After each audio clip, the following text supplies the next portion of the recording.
Hola hermanos, el día de hoy, 9 de enero del 2022. Feliz Navidad para todos.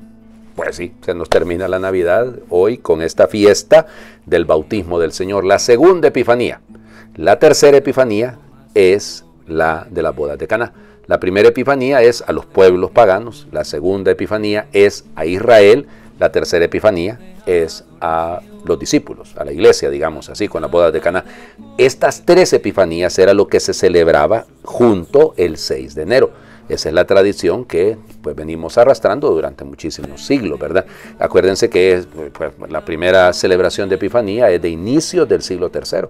Así que por lo tanto es la fiesta más antigua en torno a esta temática, incluso anterior a la Navidad. Con la celebración del día de hoy concluye pues el tiempo de la Navidad y ya a partir de mañana, lunes de la primera semana del tiempo ordinario. Y nos va a durar un buen rato, acuérdense, porque miércoles de ceniza es 2 de marzo, o sea que, imagínense, no hemos llegado ni a la mitad de enero y nos va a quedar todo febrero y bueno, estos 22 días de enero. Entremos en materia, pues. Primera lectura. Está tomada del libro del profeta Isaías, capítulo 42, versículos del 1 al 4, nos saltamos el 5 y de ahí del 6 al 7. Esto dice el Señor: miren a mi siervo a quien sostengo, a mi elegido en quien tengo mis complacencias. A él he puesto mi espíritu para que haga brillar la justicia sobre las naciones. No gritará, no clamará, no hará oír su voz por las calles, no romperá la caña resquebrajada, ni apagará la mecha que aún humea. Promoverá con firmeza la justicia, no titubeará ni se doblegará hasta haber establecido el derecho sobre la tierra y hasta que las islas escuchen su enseñanza. Yo, el Señor, fiel a mi designio de salvación, te llamé, te tomé de la mano, te he formado y te he constituido alianza de un pueblo, luz de las naciones, para que abras los ojos de los ciegos, saques a los cautivos de la prisión y de la mazmorra a los que habitan en tinieblas. Palabra de Dios, te alabamos, Señor. Perdón que me esté riendo, oigan, pero es que de lo único que me acuerdo cuando leo este texto, yo no sé si han visto por ahí un video de un fulano que se pone a leer esto, hace la primera lectura y en lugar de decir mazmorra, dijo mazamorra. Ay, Señor Jesucristo, la gente, las barbaridades. Oigan, lectores, por favor practiquen bien esas lecturas que terminan diciendo, por decir pecados dicen pescados y pescadores en lugar de pecadores, o sea que tengan mucho cuidado. Ya les digo, miren, a nosotros los sacerdotes nos toca escuchar a veces unas barbaridades. Yo me acuerdo que por allá me tocó una vez a alguien que llegó y dijo, primera lectura del libro del demonio. Y yo, ay Dios mío, era del Deuteronomio, pero la doñita se equivocó completamente. Bueno, vamos, perdón, disculpen, ustedes ya saben que yo me distraigo fácilmente. En fin, entonces, primer cántico del siervo de Yahvé.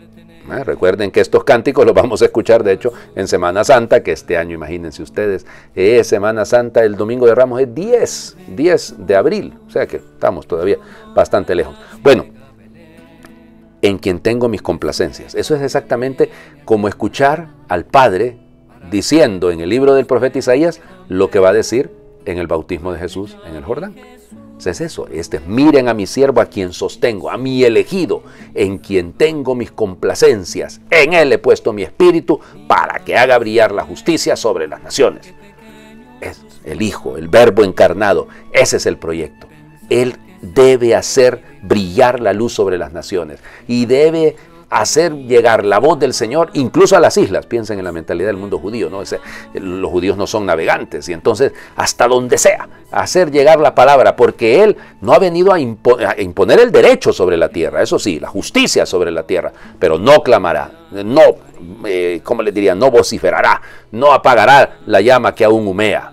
Qué bonito, o sea, no es venir a imponer bajo un criterio del poder entendido como el mundo lo quiere entender, que es subyugar, que es aniquilar, que es doblegar, que es manipular. No es el proyecto del Padre. El proyecto del Padre es enviar a su Hijo para que el mundo tenga vida. Por eso debe implantar la justicia sobre la tierra. Qué lindo, ¿no? Piénsenlo. ¿Qué es lo que debería de ser el bautismo para nosotros? Es la prolongación de la misericordia de Dios, que nos une así, que nos hace formar parte del cuerpo de la iglesia, pues del cuerpo de Cristo, para ser también nosotros testigos, para ser también nosotros, igual que Cristo, proclamadores de esa buena nueva, para que se instaure en la tierra el derecho. Y además para que, así como Cristo, que ha sido constituido alianza entre todos su pueblo y luz para los que viven en las tinieblas, también lo seamos nosotros. Por cierto, fíjense, las luces que están aquí atrás mío en este momento, pues van a desaparecer porque ya se tiene que terminar esto. Alguno pregunta eso, ¿no? Y padre, ¿y cuándo quitamos el nacimiento? Hoy, el pesebre, el Belén. Hoy tendría que ser el momento para... No, padre, lo vamos a dejar hasta el día de la Candelaria, hasta el 2 de febrero. Qué bonito, que la Navidad es un tiempo bien bonito. También existe esa tradición. Vamos, segunda lectura. Hechos de los Apóstoles, capítulo 10, versículos del 34 al 38. En aquellos días Pedro se dirigió a Cornelio y a los que estaban en su casa con estas palabras: ahora caigo en la cuenta de que Dios no hace distinción de personas, sino que acepta al que lo teme y practica la justicia, sea de la nación que fuere. Él envió su palabra a los hijos de Israel para anunciarles la paz por medio de Jesucristo, Señor de todos. Ya saben ustedes lo sucedido en toda Judea, que tuvo principio en Galilea, después del bautismo predicado por Juan, cómo Dios ungió con el poder del Espíritu Santo a Jesús de Nazaret, y cómo éste pasó haciendo el bien, sanando a todos los oprimidos por el diablo, porque Dios estaba con él. Palabra de Dios. Te alabamos, Señor. Tomamos este texto porque Pedro, en ese discurso, en Jaffa, ya a Cornelio, que está ahí, que acuérdense que ha sido enviado por la fuerza del Espíritu, llega ahí a Jaffa, donde está Cornelio y una comunidad de paganos sobre los cuales cae el Espíritu Santo. Por eso, ahora caigo en cuenta. O sea, fíjense, ellos reciben el Espíritu Santo y son paganos. Y entonces por eso dice Pedro, ahora caigo en cuenta de que Dios no hace distinción de personas. Él no hace acepción de personas. Él sencillamente a todos aquellos que lo temen, Él los acepta, los reúne. El bautismo no es, y fíjense, ¿se le puede negar el bautismo a alguien? Una pregunta complicada, ¿no? Porque muchas veces hay quien dice, pues si tiene fe, si cree, ¿por qué lo vamos a negar? Y en peligro de muerte, menos razón todavía. ¿Y quién puede bautizar? Todos podemos. Incluso una persona que no sea necesariamente creyente, en caso de peligro de muerte, evidentemente, ¿no? Porque el bautismo es lo que nos abre las puertas a la salvación. Yo sé que suena un poco complicado esto, pero así es doctrina de la Santa Madre Iglesia.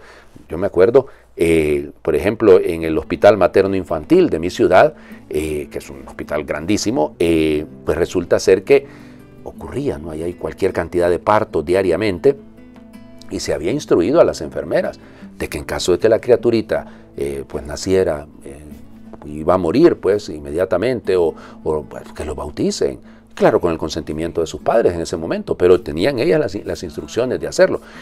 Yo recuerdo haber estado en una reunión de la Pastoral de la Salud en la que se les hablaba de estas cosas. Entonces, claro, no hay acepción de personas. Pero luego, insisto, por la razón por la cual Pedro habla de esto, o tomamos este texto del libro de los Hechos de los Apóstoles, del capítulo 10, es por lo que dice, es una síntesis preciosa.